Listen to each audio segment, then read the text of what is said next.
Assalamualaikum warahmatullahi wabarakatuh. Kami dari kelompok 11 akan mempresentasikan hasil dari makalah kami yang berjudul Benchmarking dalam Pendidikan. Sebelumnya, perkenalkan terlebih dahulu, saya Ahmad Sri Ramadan dengan NIM 0602032401 dan rekan saya Latifatu Sofia dengan NIM 0601032406. Dan saya Cikani Oktavia dengan NIM 060103244063. Ya, di sini kita ada 5 pembahasan. Yang pertama, pengertian benchmarking dalam pendidikan. Yang kedua, manfaat benchmarking dalam pendidikan. Yang ketiga, jenis benchmarking dalam pendidikan. Yang keempat, langkah-langkah benchmarking dalam pendidikan. Dan yang kelima, benchmarking sebagai sarana peningkatan mutu pada satuan pendidikan. Langsung saja pada pembahasan pertama, yaitu pengertian benchmarking dalam pendidikan. Langsung saja, pengertian benchmarking. Pada awalnya, benchmarking hanya dikenal dalam dunia bisnis. Dalam bidang bisnis, benchmarking digunakan sebagai cara untuk mencari praktek kerja terbaik agar suatu perusahaan dapat meningkatkan kualitas dan mampu bersaing dengan perusahaan lain. Namun, seiring perkembangan zaman, konsep benchmarking tidak hanya digunakan dalam bisnis, tetapi juga diterapkan dalam dunia pendidikan sebagai upaya meningkatkan mutu lembaga pendidikan. Menurut Wanston, benchmarking adalah kegiatan mencari dan menerapkan praktek-praktek terbaik secara terus-menerus agar dapat mencapai kinerja yang unggul.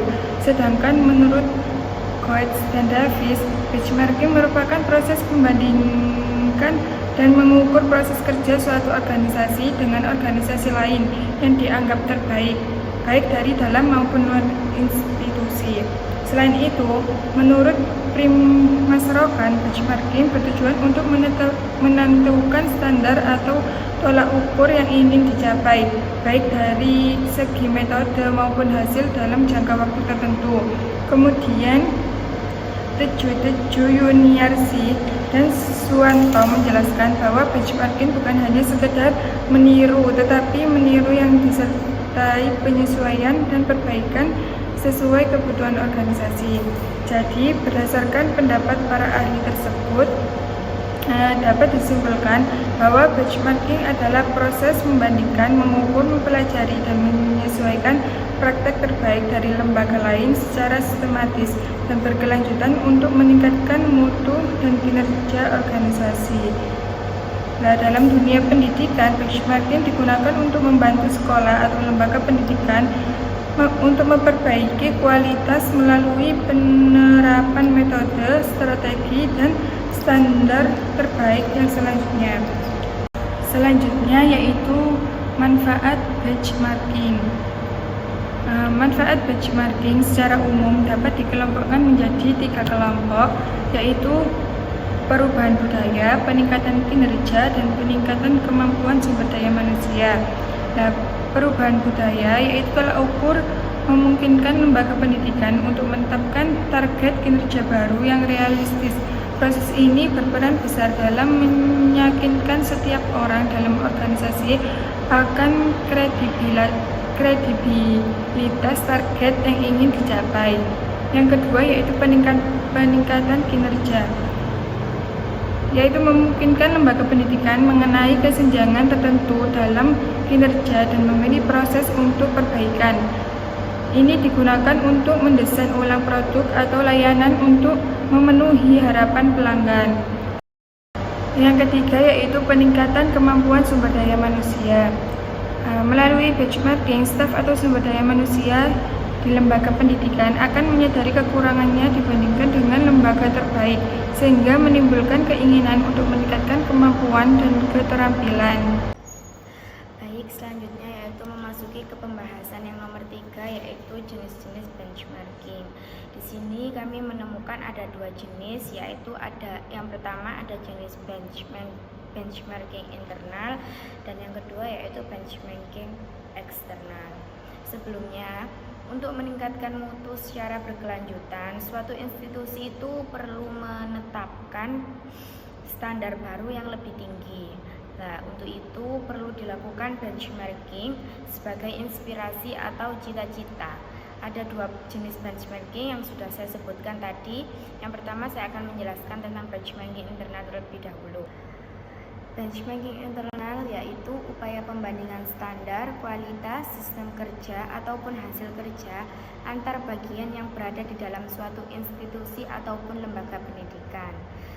Benchmarking internal ini biasanya dilakukan untuk mengetahui bagian mana yang memiliki kinerja terbaik sehingga dapat dijadikan contoh atau acuan dalam meningkatkan mutu pendidikan. Dalam lembaga pendidikan dasar, benchmarking internal biasanya dapat dilakukan antar kelas, antar guru, antar bagian administrasi, maupun antar unit kerja dalam suatu sekolah atau madrasah. Ini ada kami menemukan contoh itu misalnya kepala sekolah membandingkan metode pembelajaran antara kelas 4A dan kelas 4B untuk melihat kelas mana yang paling memiliki hasil belajar lebih baik.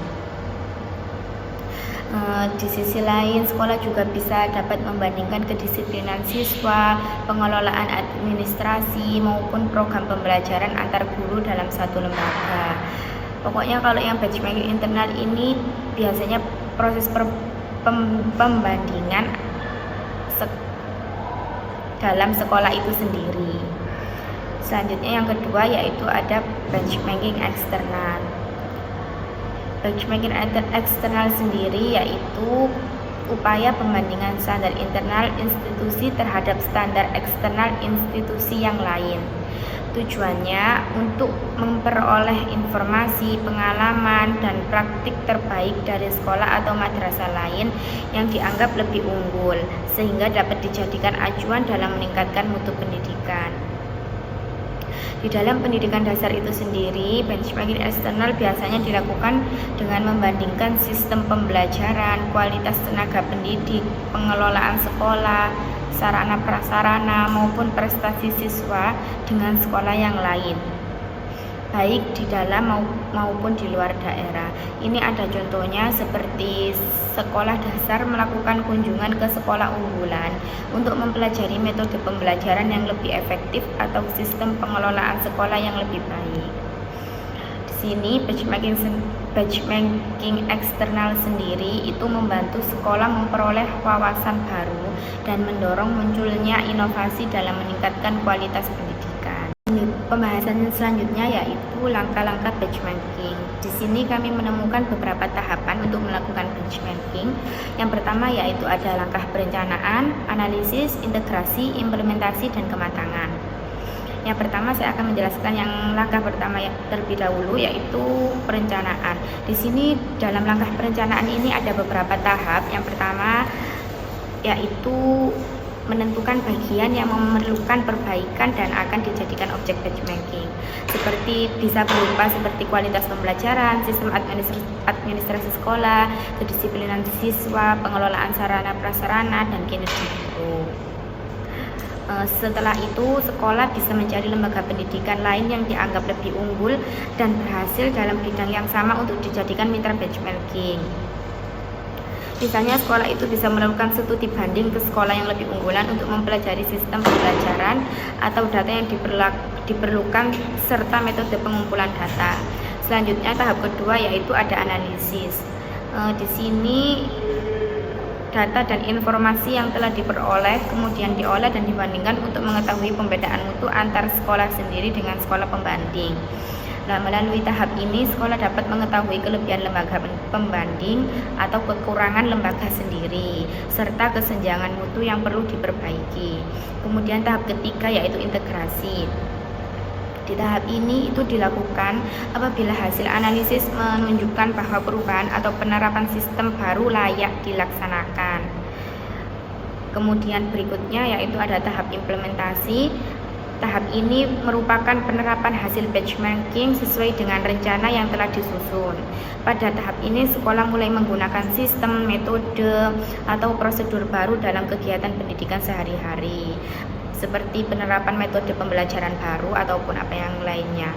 Kemudian yaitu ada tahap terakhir yaitu kematangan. Di tahap ini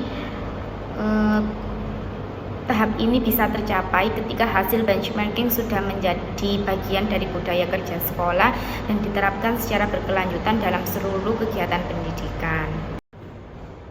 Langsung masuk ke pembahasan yang kelima, yaitu benchmarking sebagai sarana peningkatan mutu pada satuan pendidikan. Nah, benchmarking merupakan salah satu strategi yang dapat digunakan oleh satuan pendidikan untuk meningkatkan mutu dan daya saing lembaga pendidikan secara berkelanjutan. Adapun beberapa bentuk benchmarking sebagai sarana peningkatan mutu pada satuan pendidikan antara lain, yang pertama ada peningkatan kualitas pembelajaran.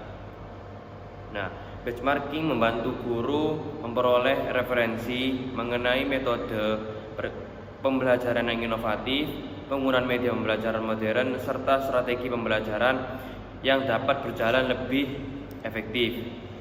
Dengan demikian, proses belajar mengajar dapat berjalan lebih menarik dan meningkatkan hasil belajar peserta didik.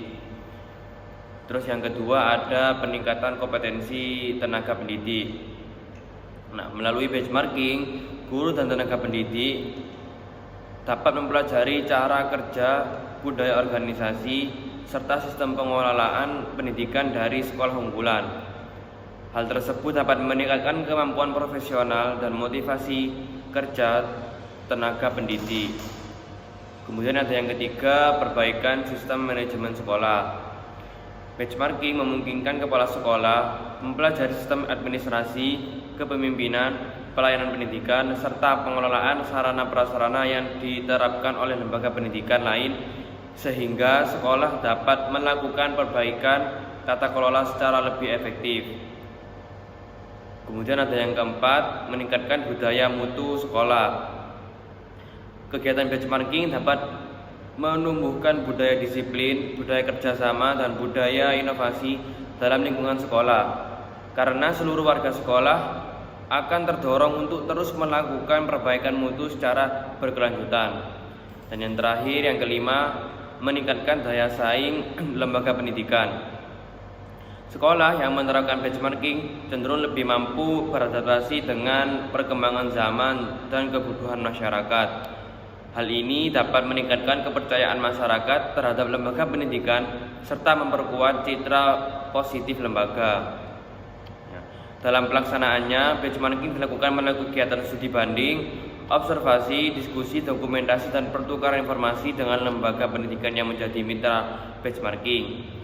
Nah, hasil dari benchmarking ini kemudian dianalisis dan disesuaikan dengan kondisi sekolah agar dapat diterapkan secara efektif. Penerapan hasil benchmarking tidak dilakukan dengan meniru secara keseluruhan, melainkan melalui proses adaptasi sesuai budaya. Dengan demikian, benchmarking menjadi sarana penting dalam peningkatan mutu pada satuan pendidikan karena mampu membantu sekolah melakukan evaluasi, inovasi, dan pengembangan kualitas pendidikan secara berkelanjutan. Lembaga pendidikan dapat menciptakan sistem pendidikan yang lebih efektif dan mampu bersaing di era perkembangan pendidikan modern.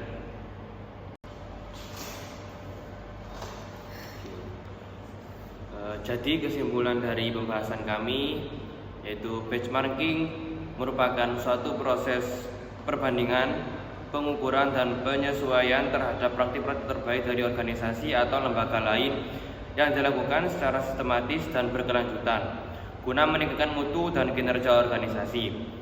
Dalam pendidikan, benchmarking digunakan sebagai upaya untuk memperbaiki kualitas pendidikan melalui penerapan metode, strategi, dan standar terbaik yang disesuaikan dengan kebutuhan serta kondisi lembaga pendidikan.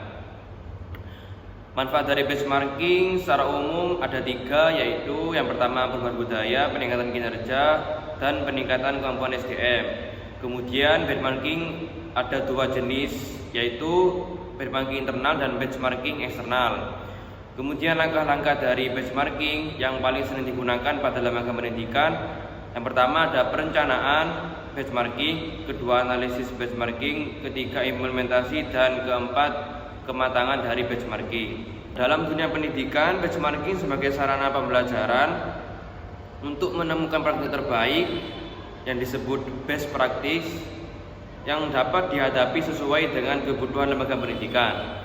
Benchmarking sebagai sarana peningkatan mutu pada satuan pendidikan antara lain yang pertama peningkatan kualitas pembelajaran, yang kedua peningkatan kompetensi peserta didik, yang ketiga perbaikan sistem manajemen sekolah, yang keempat meningkatkan budaya mutu sekolah, dan yang kelima meningkatkan daya saing lembaga pendidikan.